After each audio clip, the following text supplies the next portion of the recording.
सब मेरे बारे में तो जानते ही हो, और ज़रूरी नहीं है कि जानते हो, लेकिन हो सकता है बहुत लोग टीवी नहीं देखते हो। मैं टीवी और फिल्म एक्ट्रेस हूँ। मेरे जीवन में जो कुछ भी हुआ वो भरोसे से बहुत जुड़ा हुआ है, इसलिए मैं आपके साथ भरोसे के बारे में कुछ बांटना चाहती हूँ। मैं ये आप लोगों के साथ क्यों बांट रही हूँ, क्योंकि अभी आप में से कई लोगों की अभी शुरुआत है सफ़र की, और इस सफ़र में सबसे ज़्यादा आपको ज़रूरत पड़ने वाली है भरोसे की। क्योंकि मेरी जो शुरुआत हुई थी वो आप ही के उम्र से भी कम उम्र में मेरी शुरुआत हुई थी प्रभु के साथ, एक बहुत ही अनोखे तरीके से। और एक वचन है मेरे जीवन में जिसने मुझे आज यहाँ लाकर खड़ा किया है, और वो वचन भी हम देखेंगे आगे। लेकिन भरोसा मतलब क्या है? भरोसा हम जानते, हम एक पत्नी अपने पति पर भरोसा करती, पति अपने पत्नी पर भरोसा, ज़रूरी है कि नहीं? यहाँ जितनी पत्नियाँ हैं मानती है क्या बिना भरोसे के रिश्ता होता है? है किसी के पास ऐसा रिश्ता बिना भरोसे के? हम भरोसा करते तो ही रिश्ता कायम होता है। तो भरोसा बहुत ज़रूरी है, लेकिन सही मायने में बाइबल के अनुसार भरोसा क्या है? एक बच्चा, एक पेड़ पर एक छोटा सा बच्चा बैठा है, और उसकी छोटा बच्चा और उसके माँ बाप नीचे खड़े हुए, माँ या बाप, वो सोचता नहीं है कि अब मैं जंप करूँगा तो मैं नीचे गिरूँगा। उसको पूरा भरोसा है कि उसके माँ या बाप उसे अपने इसमें ले लेंगे, वो ज़्यादा सोचता नहीं है।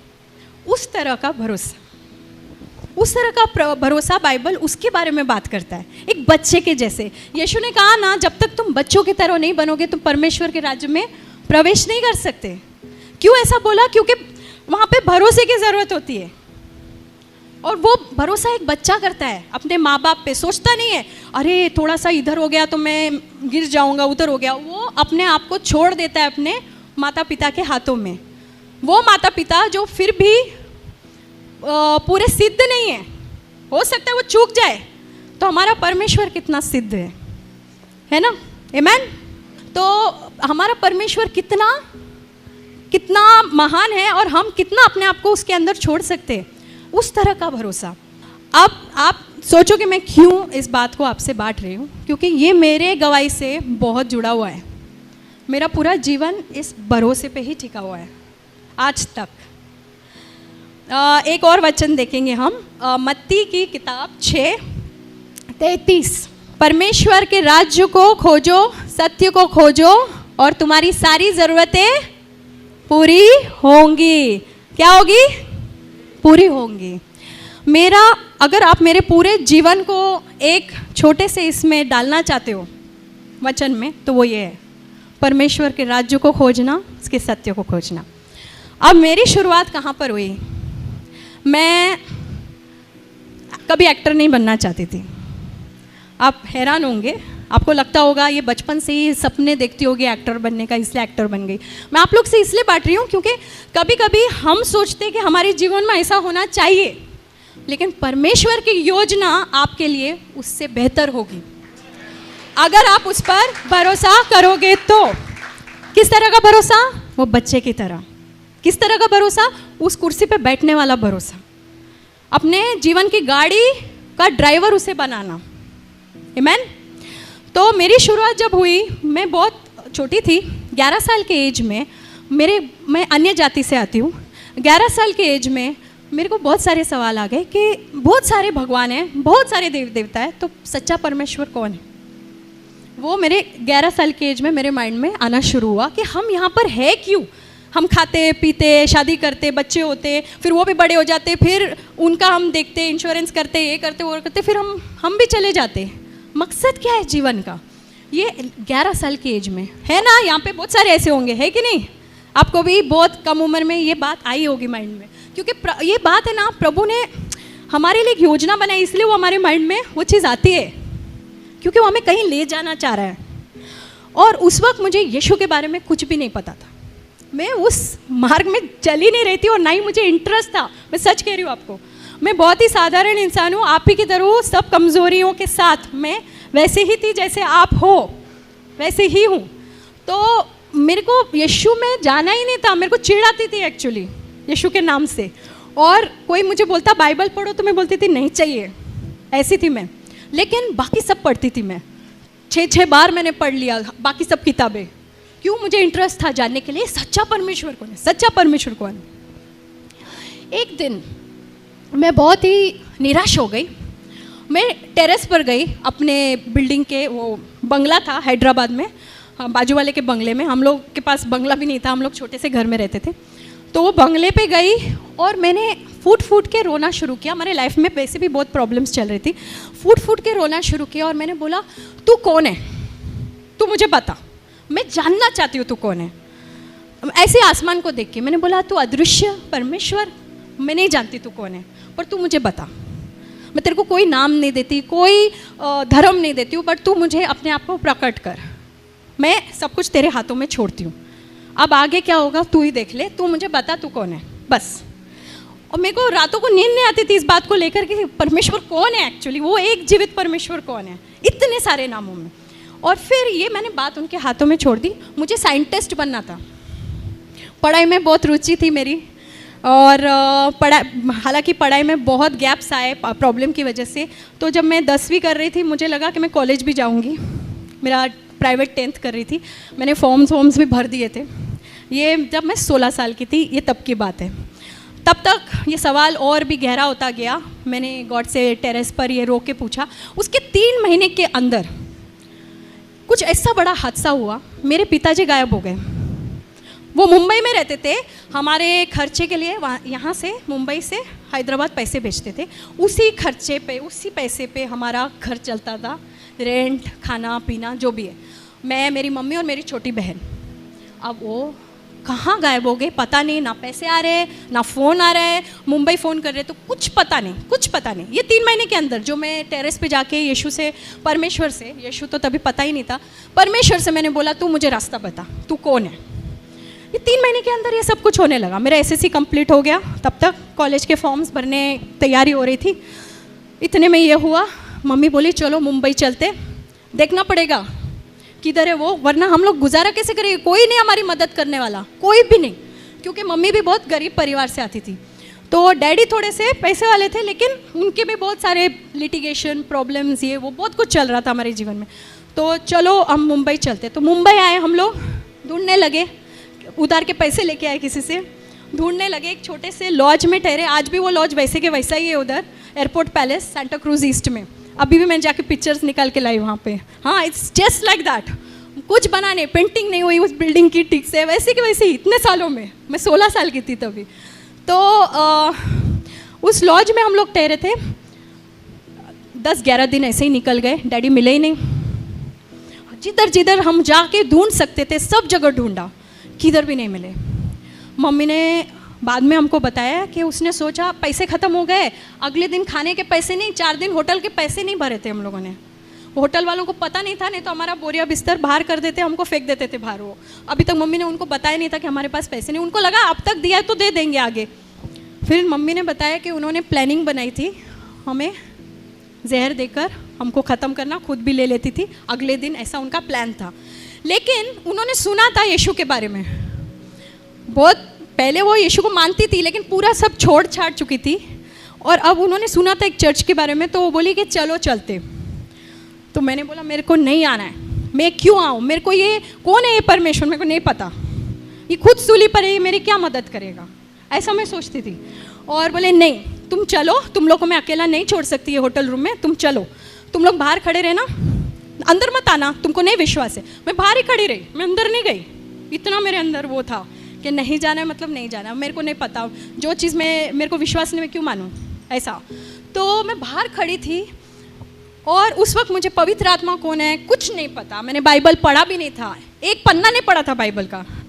सडनली मुझे वहाँ पर ऐसा महसूस हुआ कि किसी ने ऐसे बकेट भर भर के मेरे ऊपर है ना ऐसा प्रेम उंडेल रहा है, ऐसा शांति, प्रेम, आनंद और जॉय जैसे पूरा मेरे आंखें ऐसे भर आई और मैं रोने लग गई, अनकंट्रोलेबल क्राइंग।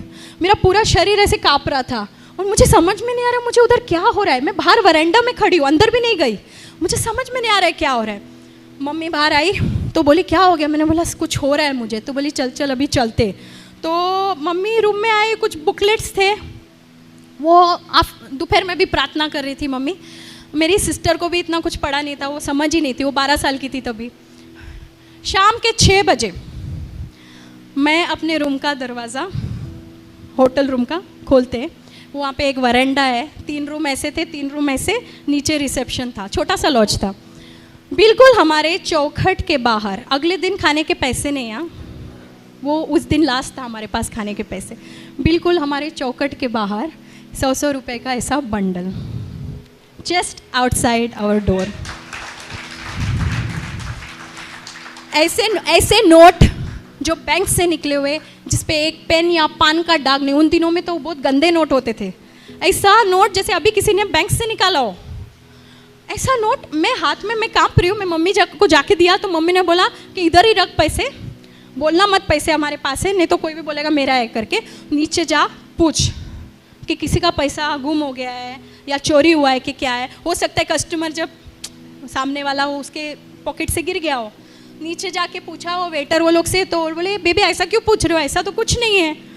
तो मैं ऊपर आके मम्मी को बोला ऐसा कुछ नहीं है। फिर हमने वो पैसे गिने, 4 दिन हमारे होटल का उसमें पैसा था, 4 दिन का वो भरने का, और आगे के 3-4 दिन हम 3 टाइम का खाना हम लोग तीनों खा सकते थे, उतना पैसा उस बंडल के अंदर था। मैं बोली कौन है ये भाई, पहली बार गए, मैं तो मानती भी नहीं हूँ, इतने जगह गए, इतना कुछ किया, जीवन ऐसा ही ऐसा जा रहा है, ये क्या है। एक तो मुझे उधर कुछ महसूस भी हुआ, तो मेरा माइंड वहीं से चेंज होना शुरू हो गया था कि कुछ तो है, something different about this Jesus Christ. तो मैं जानना चाहती, फिर मेरा पूरा वहाँ से उत्साहिकता बढ़ा, मैं और जानना चाहती हूँ यीशु के बारे में, कि कौन है जो शाम को जवाब आता है, सुबह में प्रॉब्लम और शाम को सलूशन। तो मैंने बोला मुझे जानना है। उतने में और भी बहुत सारे चमत्कार हुए। वो एक अंकल थे हमारे वहीं से, मैं जो साइंटिस्ट बनना चाह रही हूँ, मैं क्यों आपको ये बता रही हूँ, क्योंकि आप सब भी बहुत आशाएं लेकर बैठे होंगे, मुझे ये बनना है, मुझे वो बनना है, और हो सकता है कि प्रभु की भी इच्छा आपके लिए वो हो, तो वो ज़रूर आपके जीवन में पूरा होगा। लेकिन कभी कभी प्रभु की इच्छा हमारे लिए कुछ और होती है। क्यों? क्योंकि वो जानता है कि आपकी काबिलियत क्या है, वो आपको किस क्षेत्र में इस्तेमाल कर सकता है। ज़रूरी नहीं आपने जो सोचा वही हो, जो क्षेत्र प्रभु आपको लेकर जाएगा वहाँ पर वो आपका पूरा इस्तेमाल करेगा। कहाँ साइंटिस्ट और कहाँ एक्टर, ज़मीन आसमान का फ़र्क। तो उसके बाद एक अंकल थे जिनके यहाँ मैसेज मेरी मम्मी ने छोड़ा हुआ था, बहुत पुराने पहचान के, जिन्होंने मेरे को बचपन में, आप में से कितने ने देखा है पता नहीं, वीराना फिल्म की थी मैंने, एक हॉरर फिल्म थी जिसमें मैंने हीरोइन के बचपन का रोल किया था, मैं 9 साल की थी तभी, हॉरर फिल्म। तो वो अंकल ने मुझे करवाया था, वो हॉरर फिल्म के राइटर थे। वो आए, वहाँ मैसेज छोड़ा था, वो आउट ऑफ टाउन थे, वो भी सही समय पर आए जब हमारा ये पैसा ख़त्म होने को आ रहा है, वो आ गए। आगे उन्होंने हमारी और मदद की, और सबसे बड़ा चमत्कार, वो वहाँ बैठते हैं, एक फ़ोन लगाते हैं, एक बहुत भले मानुस को, जो एक फैमिली टाइप आदमी थे, बिजनेसमैन थे, उन्होंने फिल्म बनाने की सोची थी लेकिन उनका फिल्म फ्लॉप हो गया था, तो उन्होंने एक ऑफिस कम रेजिडेंस जैसे लेके रखा था शास्त्री नगर लोखंड वाला बहुत पॉश एरिया में।